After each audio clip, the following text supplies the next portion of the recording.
असं आहे की त्यांचा जी काही मागणी होती मराठा समाजाला आरक्षण द्या, तर ते आरक्षण दिलं गेलेलं आहे.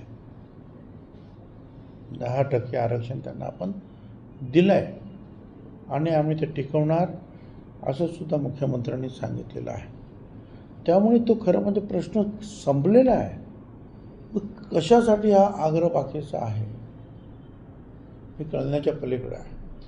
बाकीच्या ज्या काही गोष्टी आहेत त्या जर आपण विचार केला,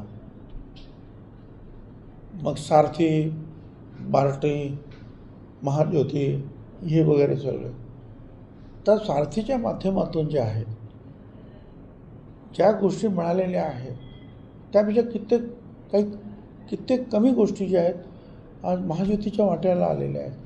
म्हणून मी मंत्रिमंडळात नेहमी सांगत असतो, हे आहे की ओबीसीचा संख्या ओबीसीची मोठी आहे, तरी मी हेच सांगतो की निदान समान वागणूक द्या सारथी, बार्टी आणि जे काय असतील सगळ्यांना. कारण विद्यार्थ्यांना कळत नाही की हे पैसे कोण देतं, काय देते.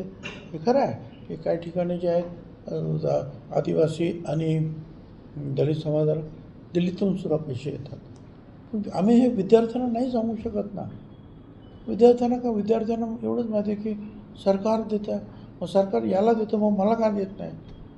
म्हणून मी नेहमी म्हणतो की आणि त्यासाठी मुख्य सचिवाच्या आता मुख्य सचिवांना याच्यात लक्ष देऊन सगळ्यांना समान वागणूक कशी मिळेल हे बघावं, हे सातत्यानं मुख्यमंत्री सांगत आहेत.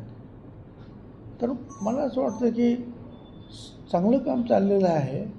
मराठा विद्यार्थ्यांचे सुद्धा प्रश्न, राहण्याचे प्रश्न जर राहायला नसेल तर वर्षभरामध्ये 60-70 हजार रुपये त्यांना देणं, या अशा अनेक गोष्टी ज्या आहेत ह्या सोडवल्या जात आहेत.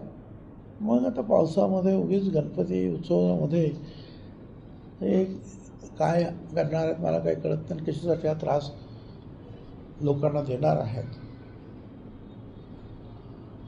पण त्यांचं जर हेच म्हणणं असं की ओबीसीमध्येच पाहिजे, तर आम्ही सुद्धा हेच सांगू की बाई ओबीसीमध्ये एक तर 4 आयोगाने नाकारलेला आहे तुम्हाला घेण्यासाठी, आणि सुप्रीम कोर्टाने फार मोठं जजमेंट दिलेलं आहे की यांना ओबीसी करता येणार नाही.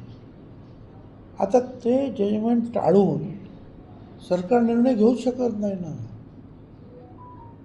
जे होणार नाही कायद्यानं तेच मला पाहिजे असं किती जरी म्हटलं तरी कसं काय होईल.